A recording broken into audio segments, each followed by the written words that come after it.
at the Weizenbaum Institute for the Network Society in Berlin. And tonight I will be discussing with you classifications as a power instrument and what does have to do with data science. So let us begin.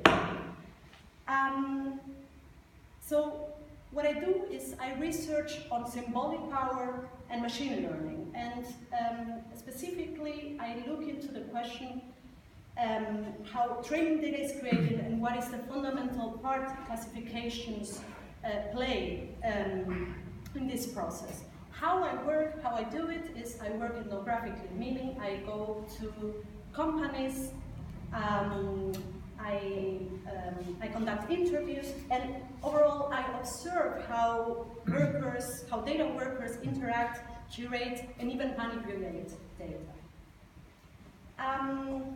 But not only do I go to companies to perform observations and to conduct ethnographic work, but also I try to mingle in places where I know data scientists gather, such as this meetup tonight, and also, I don't know, workshops. 2 weeks ago, I was presenting a short paper at the CHI conference in Glasgow, and I took the opportunity to participate in a workshop on data science work practices.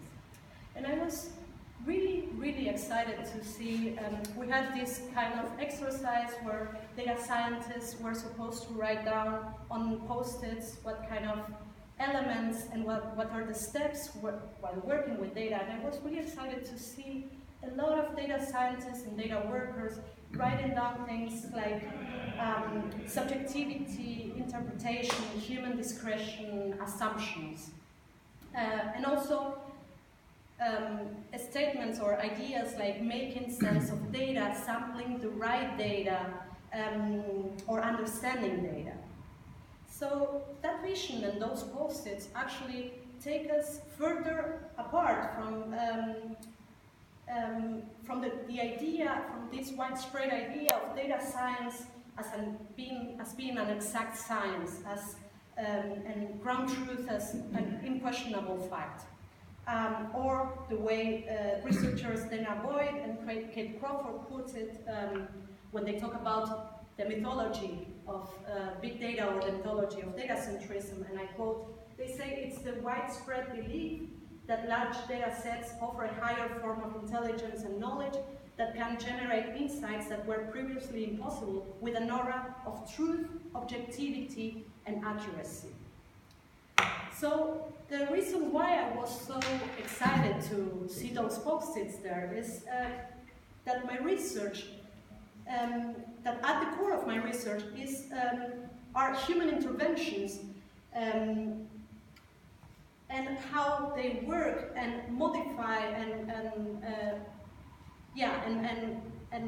mark the paths from when it comes to data science, how they actually shape data and how they mark the paths from raw data into the models data scientists and data workers create. Now, this graphic here shows many aspects that the researchers have observed when it comes to data wrangling, and yeah, it is very well summarized by this paper by Michael Mueller and his colleagues, but I will not stand here tonight to tell you or tell the data scientists in the room how your work looks like. What I would like to put out there are actually two statements. The first one is that there is a human-centered research direction, including my own research, that studies data science not as an exact science, but rather as having a lot to do with human intervention and with human interpretation. And where there is interpretation, there is also subjectivity. Now, the second statement is that I don't mean this as a critique, or researchers don't mean that as pointing fingers and saying this is a bad thing in itself. The only thing we are trying to do with our research is to point out that this is a reality we need to deal with, or we need to take into account when we discuss data science, and above all, when we discuss data-driven outcomes. But when I started this talk, I said I research on symbolic power, and I would like now to explain what I mean by that. So, symbolic power is not a concept I came up with, it's a concept Pierre Bourdieu came up with or explained a couple of decades ago, and he presents this symbolic power as a power of nomination, meaning it is the power to actually name things and to separate groups. So it is the power to say what's what. It's the power to impose, let's say, an arbitrary perception and make it look as if it was a natural perception. So let us think again of those post-its. I showed you a couple of slides before, and where statements were written something like sampling the right data or making sense of data. And let us think of that under the concept of symbolic power. So when we do that, we would ask ourselves, who decides what the right data is? And who decides how are we supposed to make sense of that data? When I talk about symbolic power, this is what I'm talking about. I'm saying that data-driven systems are not in themselves neutral, but they reflect the priorities, the preferences, and even the prejudices of those who have the power to shape and mold data science. And this symbolic power this symbolic power that I'm telling you about, this power to actually name things, is nothing else than the power to establish classifications. So, but what is to classify? What do we do when we classify something?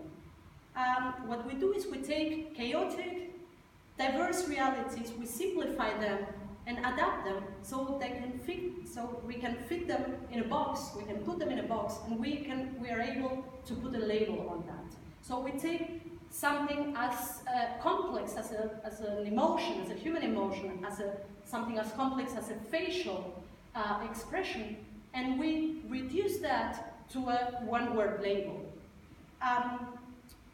We take something as complex as a gender identity, and we reduce that to a binary, to binary labels such as women or men.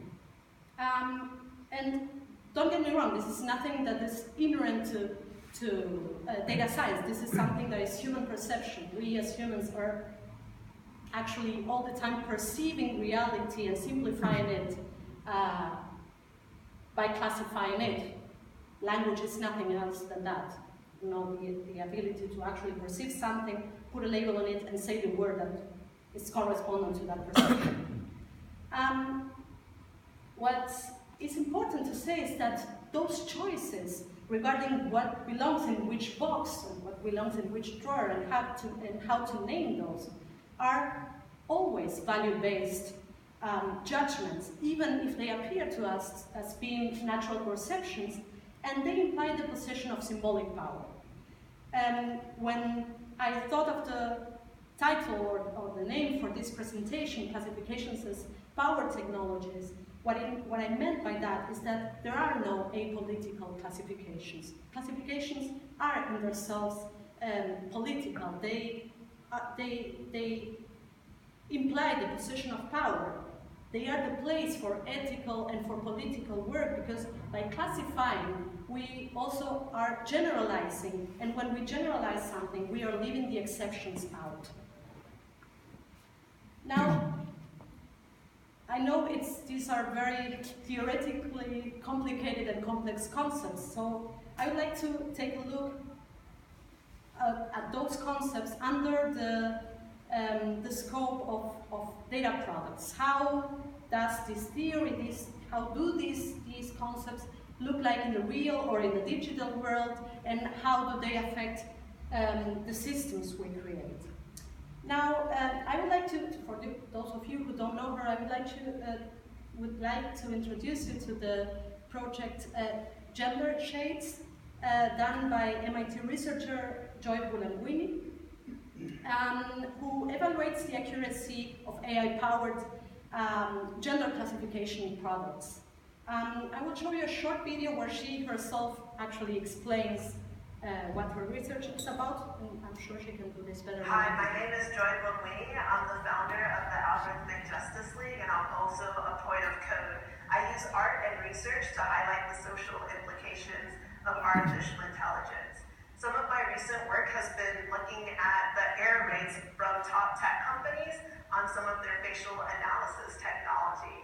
And so recently with the Gender Shades project, we uncovered that systems from IBM, Microsoft, and also Face++, a billion-dollar technology company in China, had pretty high error rates on certain groups of people. So overall, the systems work better on male faces than female faces. They work better on lighter faces than darker faces.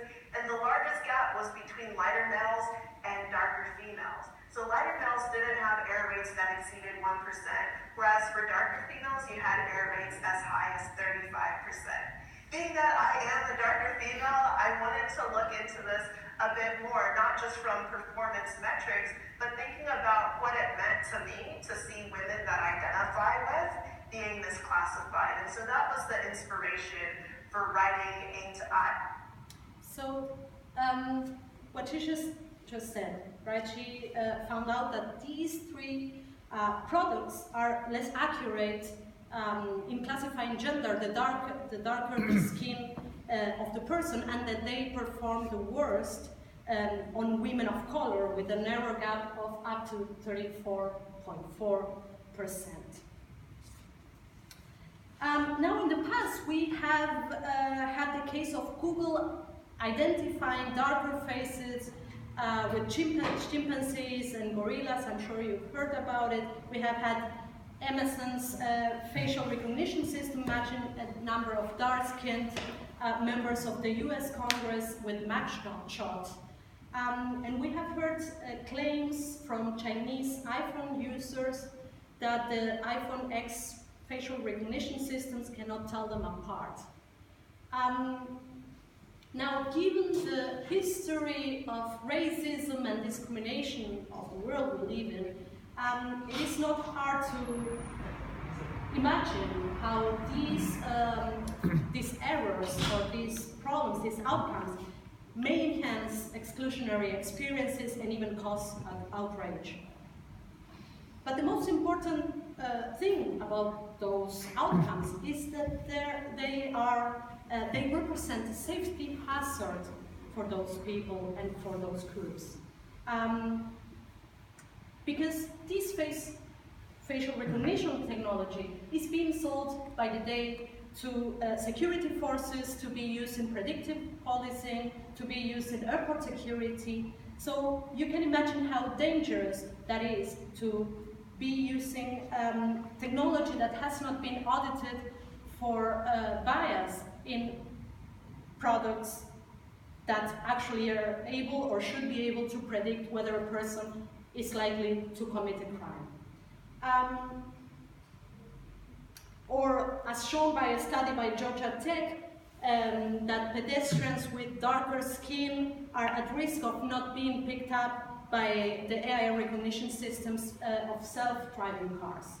You can imagine how dangerous that is. But the question is not only how we create data-driven systems, but most importantly, what kind of systems we create, in what form, and for whom. This is a paper, it was published 1.5 years ago by Yilong Wang and Michael Bonsinski, and it's called Deep Neural Networks Are More Accurate Than Humans at Detecting Sexual Orientation from Facial Images. What they actually did is nothing else than develop a fancy data-driven data. Now, again, the question is, in this 1.5 years, there has been a lot of fuss and a lot of comments whether their model is accurate, whether their model can actually do what they claim it can do. But the question I would like to ask ourselves tonight is whether, even if it was possible, whether we should be developing these kind of systems, whether we should be investing in developing these kind of things. In a world where LGBTQ relations are forbidden or illegal in 74 countries, 10 of them punishing those kind of relations with death penalty, should we be developing these kind of systems? So you see how apparently purely technical decisions can become very political very quickly. And my position is that to call these problems or these outcomes a bias problem is actually an understatement. This is not just bias unintentionally creeping into our systems or into our models. This is power, this is symbolic power. This is the power to establish an arbitrary classification and to use that classification against a certain group. Why, I don't know, maybe you have asked yourself why bias is mostly affecting already underserved and already historically discriminated populations. Well, that's because power tends to flow back to the powerful to the expenses of the already powerless. And please don't get me wrong, I don't mean to preach you tonight about that you should be doing your work ethically or that data science is to blame for everything that is bad in the world. Of course, these are societal problems before they are a problem of data science. But what I want to highlight is that we live in times where decisions are increasingly being made by automated systems powered by data science, powered by data, and shaped by data science. And this is a very exciting and very powerful thing. This is in many positive ways. This has made our lives in many ways easier, has I don't know, has made many processes faster and even more accurate. But the problem is also that these powerful systems also have the capacity to enhance discriminatory practices to an scale, to an extent we have never seen before. So this is why I stand here and I'm trying to tell you we must look into the ways we create the systems we create. Now, I do want to finish this talk in a more positive note, and while unfortunately I don't have the ultimate solution for our power imbalance problem, I do like to propose a couple of things, a couple of possible approaches to keep in mind while working with data. And this list does not mean to be exhaustive, of course. There will be many other ideas out there. So the first one is at the very macro level, is that we need more laws, we need better laws, we need updated laws. We need our states and our governments to keep up with the pace of the technical developments. We also need data-driven companies to take a clear position and translate that ethical position into policies. So we need more internal or better or updated internal regulations within the data-driven companies. So even though I always say bias and power are not technical problems to be solved technically, but they are societal ones, I do believe that there are technical tools that can help us on our quest to defeat or to improve the power imbalance. So we do need to keep on researching on bias, and we do need to keep on developing technical tools that can help us debias or unbias our data and our models. And we also need to work on explainability. We need to create systems that are able to offer an explanation for the outcomes that we reach. Also very important, we need diversity in our teams. And diversity, the diversity that I mean is that on one hand we need interdisciplinarity, so we need people with the technical skills to be able to develop accurate enough models. And we also need people with, who are versed in the humanities to actually, who are able to actually predict or to look at the possible societal consequences of the systems we create. On the other hand, we also need the diversity in the backgrounds of the people working in our teams. So diversity in terms of age, of race, of gender, of class, because people with different backgrounds have gone through different problems and different experiences and are able to identify problems in our systems that not everybody is able to identify. More importantly, we need to work in ourselves and in our teams knowing that we are human. We need to be able to reflect on our subjectivity. Subjectivity is not a bad thing in itself. It's something that is there and we need to be able to reflect on that.